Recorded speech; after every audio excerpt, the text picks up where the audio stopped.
Bom dia, boa tarde, boa noite, depende da hora que você está vendo esse vídeo.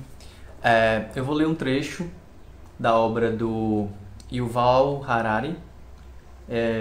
Já tem muito review desse livro no YouTube, tem muita gente que já falou muito sobre esse livro. Eu vou ler um trecho e tecer alguns comentários. É um clássico, né? Hoje em dia, um dos livros mais vendidos, Uma Breve História da Humanidade. Eu vou ler um trecho do capítulo 14, que se chama A Descoberta da Ignorância.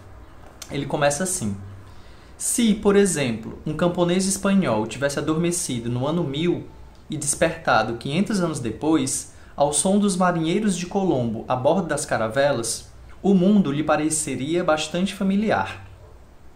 Apesar das muitas mudanças na tecnologia, nos costumes e nas fronteiras políticas, esse viajante da Idade Média teria se sentido em casa.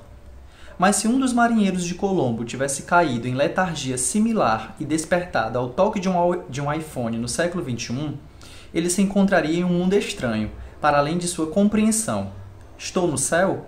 Ele poderia muito bem se perguntar, ou talvez no inferno? Os últimos 500 anos testemunharam um crescimento fenomenal e sem precedentes no poderio humano. No ano 1500, havia cerca de 500 milhões de Homo sapiens em todo o mundo. Hoje, há 7 bilhões. Estima-se que o valor total dos bens e serviços produzidos pela humanidade no ano 1500 era 250 bilhões de dólares. Hoje, o valor de um ano de produção humana é aproximadamente 60 trilhões de dólares. Em 1500, a humanidade consumia por volta de 13 trilhões de calorias de energia por dia. Hoje, consumimos 1,5 quatrilhão de calorias por dia. Suponha que um navio de batalha moderno fosse transportado de volta à época de Colombo. Em questão de segundos, poderia destruir toda a frota de Colombo e, em seguida, afundar as esquadras de cada uma das grandes potências mundiais da época sem sofrer um arranhão. 5 navios de carga modernos poderiam levar a bordo o carregamento das frotas mercantis do mundo inteiro. Um computador moderno poderia facilmente armazenar cada palavra e número em cada códice e pergaminho de cada biblioteca medieval com espaço de sobra. Qualquer grande banco de hoje tem mais dinheiro do que todos os reinos do mundo pré-moderno reunidos. Em 1500, poucas cidades tinham mais de 100 mil habitantes. A maioria das edificações eram construídas com barro, madeira e palha. Um edifício de 3 andares era um arranha-céu. As ruas eram caminhos de terra cheios de sulcos, poeirentos no verão e lamacentos no inverno, trilhados por pedestres, cavalos, cabras, galinhas e umas poucas carroças. Os ruídos urbanos mais comuns eram vozes de humanos e de animais, juntos com o barulho ocasional de uma serra ou um martelo.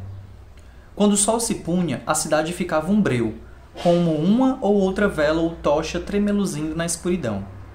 Se um habitante de uma dessas cidades pudesse visitar São Paulo, Nova York ou Mumbai hoje em dia, o que pensaria? Antes do século XVI, nenhum humano havia circunnavegado a Terra.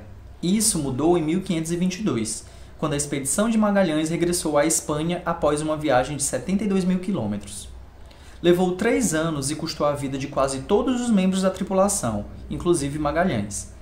Em 1873, Júlio Verne imaginou que Phileas Fogg, um rico aventureiro britânico, pudesse dar a volta ao mundo em 80 dias.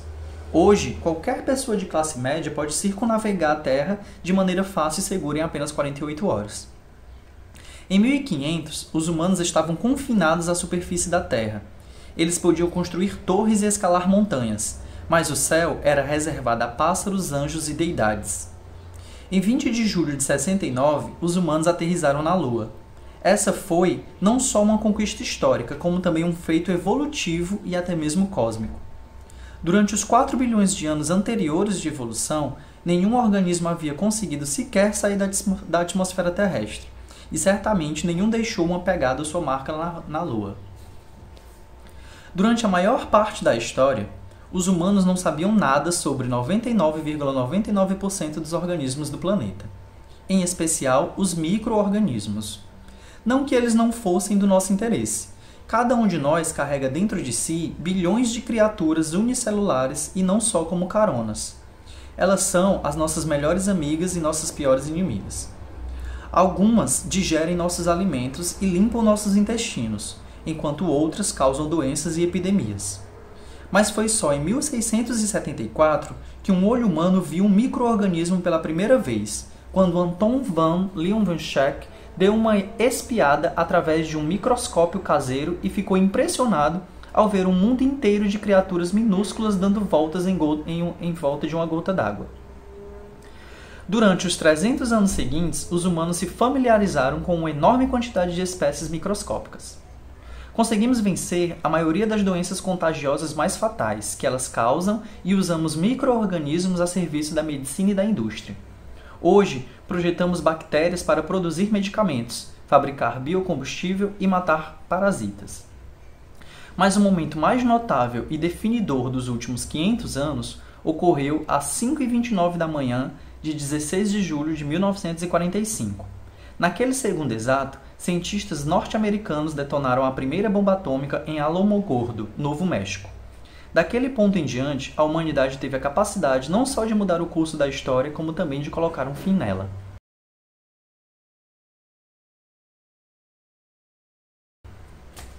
Esse livro, ele é um livro de um historiador, Yuval Harari, ele é um historiador israelense. Ele é um ótimo livro que ele vai falar sobre a história do Homo sapiens no planeta, desde a antiguidade, né, do período pré-histórico até os dias atuais. Então ele vai traçando uma linha de investigação histórica, de comentários históricos sobre a espécie humana no planeta. É um livro excelente de introdução de conhecimento histórico para o grande público, mas se você quiser um estudo mais aprofundado, você precisa ler também os clássicos, né? Ele começa falando da Idade Média. Jacques Le Goff é um historiador conhecidíssimo, como especialista na Idade Média, tem diversos livros sobre a Idade Média. Então é imprescindível para um historiador, por exemplo, que queira se aprofundar mais sobre a história do ser humano na Idade Média e essa transição da Idade Média para a Idade Moderna, você lê Jacques Le Goff, por exemplo. Ele é interessante como ele fala que se uma pessoa dormisse no ano 1000 e acordasse no ano 1500, esses 500 anos não seriam nada, né? A pessoa acordaria e encontraria um mundo muito parecido com o ano 1000, no ano 1500. Mas se ela dorme no ano 1500 e acorda no ano 2000, esses 500 anos seriam como se ela não entendesse o que está acontecendo no mundo. Ela se pergunta, eu estou no céu ou estou no inferno? Que lugar estranho é esse? Não é isso? 500 anos do ano 1000 para o ano 1500 não é quase nada. Mas 500 anos do ano 1500 para o ano 2000 significa muita coisa. Isso significa também, inclusive o Harari vai falar, que os últimos 500 anos para a espécie humana foram anos assim em que se descobriu inúmeras coisas, em que se avançou enormemente na tecnologia, na ciência. O mundo humano ele se modificou bastante, inclusive na questão do que a gente imaginava que eram possessões demoníacas, que eram espíritos, coisas que a gente não entendia como acontecia no corpo humano, como acontecia no mundo. Hoje a gente entende, né? Muitas das questões, por exemplo, de doenças, elas estão ligadas a micro-organismos, coisas que a gente pode, de fato, entender e, entendendo, combatê-las. Então, a evolução da espécie humana, para o bem ou para o mal, faz com que a gente amplie também a nossa capacidade de percepção do próprio mundo e da nossa própria espécie. Entender mais quem nós somos, entender mais de onde viemos e para onde vamos. É um ótimo livro, um excelente livro para uma leitura, inclusive em tempos de quarentena e de pandemia.